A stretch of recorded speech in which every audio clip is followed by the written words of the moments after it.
አውሮፓ ያሉት ኢትዮጵያውያንና ኦርቶዶክሳውያን ለአሩሲ ኦርቶዶክሳውያን ምን እያደረጉ ነው? አውሮፓ የሚኖሩ ኢትዮጵያውያን ኢትዮጵያ ውስጥ የሚፈጸመውን ግድያ በሰልፍ አወገዙ ሲል የጀርመን ድምጽ ዘገበ። እንኳን ደስ አላችሁ! ከአንድ ቀበሌ ሙሉ ኦርቶዶክሳውያን ታፈኑ። እንኳን ደስ አላችሁ! ዛሬ በአንድ ቀበሌ ላይ የነበሩ ሙሉ ኦርቶዶክሳውያን ታፍነው ተወስደዋል። ይሄ እንዴት ሆነ የሚለውን ነገር ልንገላችሁ። በወላይታ ኦርቶዶክሳውያን ላይ ምን እየተፈጸመ ነው?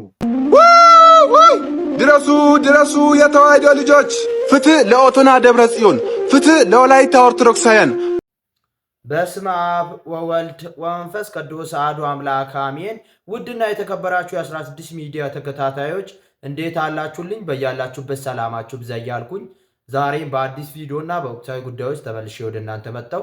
ዛሬ ቀደም ብለን የምናየው ቪዲዮ በአውሮፓ ላይ ምን እየተካሄደ ነው በአሩሲ ጉዳይ የሚለው ላይ ሰፋ ያለውን ትንተና እይታችን ይዛልን መጣለች ማለት ነው። ቀደም ብለን የምናየው ቪዲዮ እሱ ይሆናል። በሁለተኛ መረጃችን የሚሆነው ኦርቶዶክሳውያንና ባለማተቦች አሁንም እየተሰቃዩ ይገኛሉ ይላል ወንድማችን። እንዲሁም ደግሞ ከአንድ ቀበሌ ወደ ሙሉ ቀበሌው ከኦርቶዶክሳውያን ታፍኖ ተወስደዋሉ እያለ ይገኛል ማለት ነው ወንድማችን። እጅግ የሚያሳዝን ዜና ነው። ስለ አሩሲ ጉዳይ እኛም ዝም አንልም። እናንተም ደግሞ ይሄ መልእክት ለሞላ ዓለም እንዲደርስ ሼርና ላይክ እያደረጋችሁ ለሞላ ዓለም እንድታደርሱ በልዑል እግዚአብሔር ስም እያሳሰብኳችሁ ወደ ቀጣይ መረጃችን ስናልፍ በወላይታ ሀገረ ስብከት ላይ በኦቶና ማርያም ቤተክርስቲያን ላይ ምን እየተካሄደ ነው በሚለው ላይ ሰፋ ያሉትን መረጃዎችን ወደ እናንተ ይዤላችሁ ስለመጣሁት ቪዲዮውን እስከ መጨረሻ በመከታተል ላይክ እና ሼር እያደረጋችሁ ለሞላ ዓለም እንድታደርሱ በልዑል እግዚአብሔር ስም እያሳሰብኳችሁ እንደዚህ አይነት ጠቃሚ ቪዲዮዎችና ወቅታዊ ጉዳዮችን በጥቂት ደቂቃ ብዙ መረጃዎችን ወደ እናንተ ስለምናምጣላችሁ ቻናሉን ሰብስክራይብ በማድረግ ቤተሰብ ይሁኑ። ሀሳብ አስተያየታችሁን ኮሜንት ላይ አስቀምጡልኝ። ቀጥታ ወደ ዛሬ ቪዲዮአችን እንሄዳለን። አውሮፓ የሚኖሩ ኢትዮጵያውያን ኢትዮጵያ ውስጥ የሚፈጸመውን ግድያ በሰልፍ አወገዙ ሲል የጀርመን ድምጽ ዘገበ። ጀርመንና በአጎራባች የአውሮፓ ሀገራት የሚኖሩ የአማራ ተወላጆች፣ ሌሎች ኢትዮጵያውያንና ትውልደ ኢትዮጵያ ውስጥ በተለይ በኦርቶዶክስ ተዋሕዶ ክርስቲያኖች ላይ ይፈጸማል ያሉትን ግድያ፣ ግፍና ማፈናቀል ዛሬ በርሊን ጀርመን ውስጥ ባደረጉት የአደባባይ ሰልፍ አውግዘዋል። ሰልፉ በኢትዮጵያ ኦርቶዶክስ ተዋሕዶ ቤተክርስቲያን የጀርመንና አካባቢው ሀገረ ስብከት አስተባባሪነት የተጠራ ሲሆን በተለያዩ የጀርመን ከተሞች እንዲሁም በጀርመን አጎራባች የአውሮፓ ሀገራት ውስጥ የሚኖሩ ኢትዮጵያውያንና ትውልደ ኢትዮጵያውያን ተሳትፈዋል። ሰልፈኞቹ የኢትዮጵያ አገዛዝ በተለያዩ አካባቢዎች በተደጋጋሚና ሆን ተብሎ የሚፈጸመውን ግድያና ግፍ እስካሁን ማስቆም አልቻለም ብለዋል። ኢትዮጵያ ውስጥ በአሁኑ ጊዜ የሚፈጸመው በቃላት ተገልጾ የሚያልቅ አይደለም ሲሉ ዶቼ ቬለ ያነጋገራቸው ከተሰላፊዎቹ አንዱ የሆኑት በጀርመን የኢትዮጵያ ኦርቶዶክስ ቤተክርስቲያን መስራችና የኮሎኝ ደብረ ሰላም ቅዱስ ሚካኤል አስተዳዳሪ ሊቀ ካህናት ዶክተር መራዊ ተበጀ ተናግረዋል። ሊቀ ካህኑ ሰዎች በቋንቋቸው እንደዚሁም በሃይማኖታቸው ተለይተው እየታረዱ እየተጨረሱ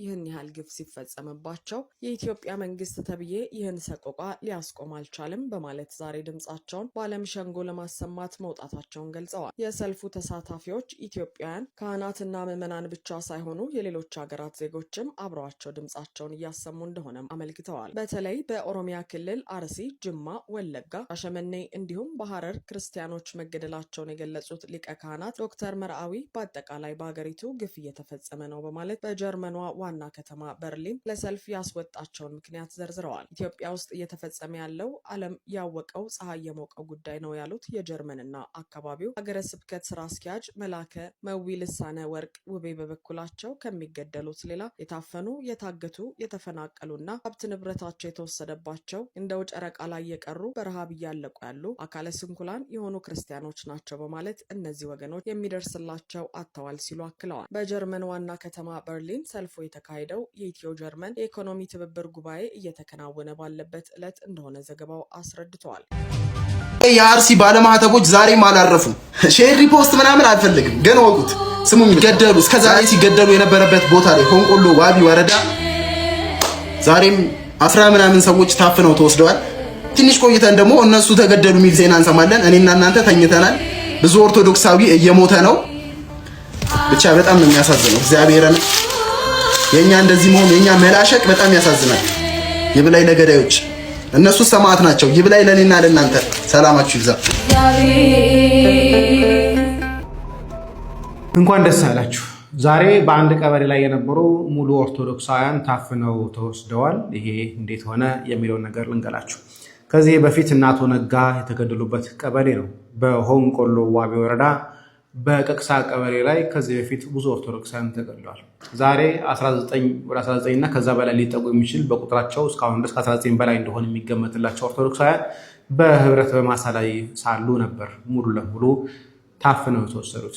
እንግዲህ ቀበሌ ላይ ቀሩ የተባሉ ክርስቲያኖች እነሱ ነበሩ። እነሱንም ዛሬ አጠቃልለው ወስደዋቸዋል። ቤተ ክህነታችን ዝምታን መርጧል። እነኚህ ሰዎች በህይወት ይመለሱ አይመለሱ የምናውቀው ነገር የለም። ምክንያቱም ብር ለመጠየቅ ራሱ የቀረ ቤተሰብ መኖር አለበት። ብር የሚልክ ቤተሰብ መኖር አለበት። ብር የሚልከውን ቤተሰብ ጭምር አጠቃለው ነው የወሰዷቸው። አሁንና ደግሞ መንግስት እንዲህ አያደርግም፣ ውሃቢያ እንደዛ አያደርግም፣ ሙስሊሞች እንደዛ አያደርጉም በሉና ደግሞ ተከራከሩን አሏችሁ። ይሄ ለእናንተ መልእክት ነው። የአርሲ ኦርቶዶክሳውያን ወገኖቻችንን በተመለከተ የሚረሳ የሚተው በአንድ ሰሞን አጀንዳነት ብቻ ሊታይ የሚችል አንድም ጉዳይ የለም። እንደምትመለከቱት እስካሁን ድረስ በቀጠለው ግድያና አፈና ነገሮች ቅርጽ ይዘው ነው የሚፈጸሙት። ጽንፈኛ ኃይሎች ወይም ደግሞ በጽንፈኝነት የተጠሩ የመንግስት አጀንዳ አስፈጻሚዎች ግድያውን ያደርጋሉ። የጸጥታ ኃይሎች ደግሞ ያስቆማሉ ብላችሁ ስትጠብቁ በአግራሞት አፋቸውን ጭነው በአገዳደል ይደመማሉ። የአካባቢው የመንግስት ሹመኞች የቀብር ስርዓት ያስፈጽማሉ፣ ሞቱን ይደብቃሉ። እየሆነ ያለው ነገር ይህ ነው። ስለዚህ በዚህ ሁኔታ ውስጥ ሚዲያ ላይ በመጮህ ብቻ መፍትሄ አይመጣም። መሬት ላይ ወርዶ ስራዎችን መስራት ፍጹም ተገቢ ነው። የሚዲያውን ለመናቅ ፈልጌ ሳይሆን መሬት ላይ ግን ተራማጅ የሆነ እንቅስቃሴ ያስፈልጋል። እንደምታውቁት ጩኸታችንን አድምጦ ለተግባራዊነቱ የሚንቀሳቀስ አንድም የበላይ አካል ባለመኖሩ ጉዳዮች በዘገባ ብቻ መታለፍ አይጠበቅባቸውም። ዓለም አቀፉ ማህበረሰብ ጉዳዩን እንዲሰማው በማድረግ የመጀመሪያውን እርምጃ ስንጓዝ ተመልክታችኋል። ያ ማለት ነገ ለሚኖሩ የትኛውም አጸፋዊ እርምጃዎች ተጠያቂ ላለመሆን። እንግዲህ በማህበራዊ ሚዲያውም እንደምትመለከቱት የጽንፈኛ ኃይሎች ተባባሪዎች ሟች በተጠራበት ገዳይ ምንም ነገር ባልተባለበት ሁኔታ የገዳይነቱን ድርሻ ወስደው አጀንዳ ሲያራግቡ፣ በተለይ ደግሞ ኦርቶዶክሳውያንን ገዳይ ሲያደርጉ የተመለከትንበት አጋጣሚ እጅግ የሚያስገርም ነው። ለማንኛውም የአርሲ ጉዳይ ፈጽሞ የሚረሳና የሚዘነጋ አይደለም። አጀንዳችን ዛሬም አርሲ ናት። ድረሱ ድረሱ የተዋሕዶ ልጆች! ፍትህ ለኦቶና ደብረ ጽዮን! ፍትህ ለወላይታ ኦርቶዶክሳውያን! መንግስት ከቤተ ክርስቲያን እጁን ያንሳ። ማንኛውም ኦርቶዶክስ አንገት ላይ ማተብ ያሰርክ ይህንን ቪዲዮ ሼር፣ ኮፒ ሊንክ፣ ሪፖስት እያደረጋችሁ ለመላው ኦርቶዶክሳውያን አድርሱት።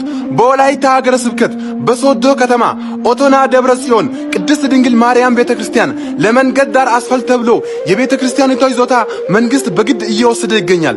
እቺ ቤተ ክርስቲያን ብዙ ቤተ ክርስቲያኒቷን ያፈራችው ታሪካዊና ጥንታዊታ ዛሬ በዚች ቤተ ክርስቲያን ላይ በደልና ግፍ እየተፈጸመ ይገኛል። በአሁኑ ሰዓት የወላይታ ኦርቶዶክሶች እያለቀሱ ይገኛሉ።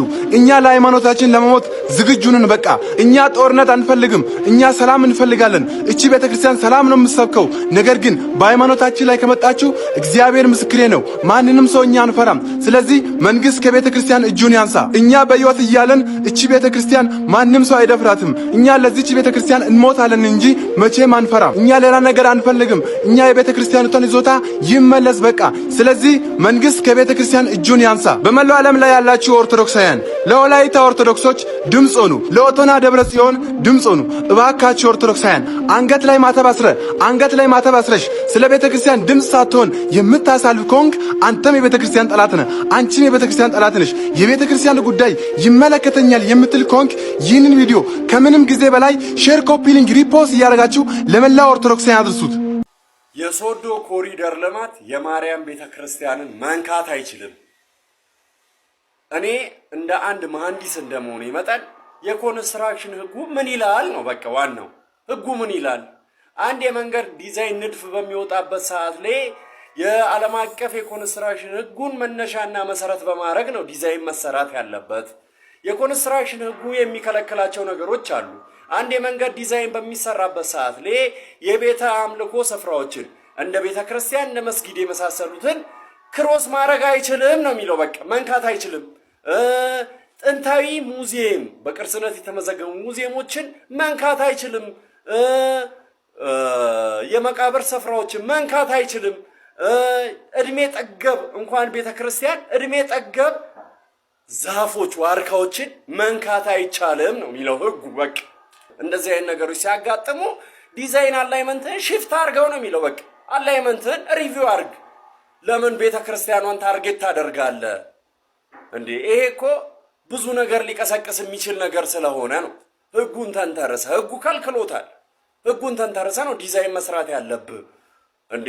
እማያቅ ሰው አያቅም። የሚያቅ ሰው ባለበት ሀገር ላይ ግን እማያቀው ሰው ቢያራግብ ችግር የለውም። የሚያቅ ሰው መሐንዲስ የሆነ አካል ግን እንዴት እንደዚህ አይነት ስህተት ይሰራል? ስህተት መሰራት የለበትም። በቃ ኮንስትራክሽን ሎን መነሻ አድርገህ ነው ዲዛይን መስራት ያለብህ። ቤተ ክርስቲያኗን የልማት ጠል አድርጋችሁ አትሳሏት። በቃ ህጉ አይፈቅድም። የአባቶች ርስት ከሚጠፋ ድንበራቸው ከሚገፋ ኃጢአተኛው እኔ ልሙት በደለኛው እኔ ልጥፋ ኃጢአተኛው እኔ ልሙት በደለኛው እኔ ልጥፋ የአባቶች ርስት ከሚጠፋ ድንበራቸው ከሚገፋ ኃጢአተኛው እኔ ልሙት በደለኛው ኃጢአተኛው እኔ ልሙት በደለኛው። ታው የቤተ ክርስቲያን ይዞታ አትንኩ። ታው ቤተ ክርስቲያን መንካት ዋጋ ያስከፍላችኋል። እኛ እየተገፋን ነው። እኛ መንግስትን አልነካንም። መንግስት በሚሰራው ልማት ላይ ምንም ተቃውሞ የለብንም። ሀብታችን ተነክቷለች። ቅድስት ቤተ ክርስቲያናችን ተነክታለች። ንብረቷ ተነክቷል። ሀብቷ ተነክቷል። የቤተ ክርስቲያን ህልውና ስለተነካ ነው ዛሬ እናንተ በአካል እንድታዩ አይፈልግም። ፍትህ ለቤተ ክርስቲያናችን፣ ፍትህ ለኦቶና ደብረ ጽዮን ቅድስት ማርያም ቤተ ክርስቲያን። ይዞታዋን አትንኩ፣ ድንበሯን አትለፉ። እባካችሁ ተውን። የዛሬ ቪዲዮ ይሄን ይመስል ነበርና በቪዲዮ እንድትጠቀማችሁና አዳዲስ መረጃዎች እንዳገኛችሁ ስለማልጠራጠር ላይክ በማድረግ ጨርሱልኝ። እንደዚህ አይነት ጠቃሚ ቪዲዮዎችና ወቅታዊ ጉዳዮችን በጥቂት ደቂቃ ብዙ መረጃዎችን ወደ እናንተ ስለምናመጣላችሁ ቻናሉን ሰብስክራይብ በማድረግ ቤተሰብ ይሁኑ። ሀሳብ አስተያየታችሁን ኮሜንት ላይ አስቀምጡልኝ። ኢትዮጵያ ያላችሁት ሁላችሁ VPN እያበራችሁ ብታዩ ቪዲዮን እኔ ሰፖርት ያደርገኛል ማለት ነው። እንዲሁም ደግሞ ውጭ ሀገር ያላችሁ እህቶቻችንና ወንድሞቻችን ሁላችሁም ይሄ መልእክት ለሞላ ዓለም እንዲደርስ ሼርና ላይክ ማድረጋችሁ እንዳትረሱ። እንዲሁም ደግሞ ሰብስክራይብ ያላደረጋችሁ ቻናሉን ሰብስክራይብ በማድረግ ቤተሰብ ይሁኑ። ሀሳብ አስተያየታችሁን ኮሜንት ላይ አስቀምጡልኝ። ኢትዮጵያ ሰላም ያደርግልን። በሌላ ቪዲዮ እስከምንገናኝ ቸር ቆዩልኝ።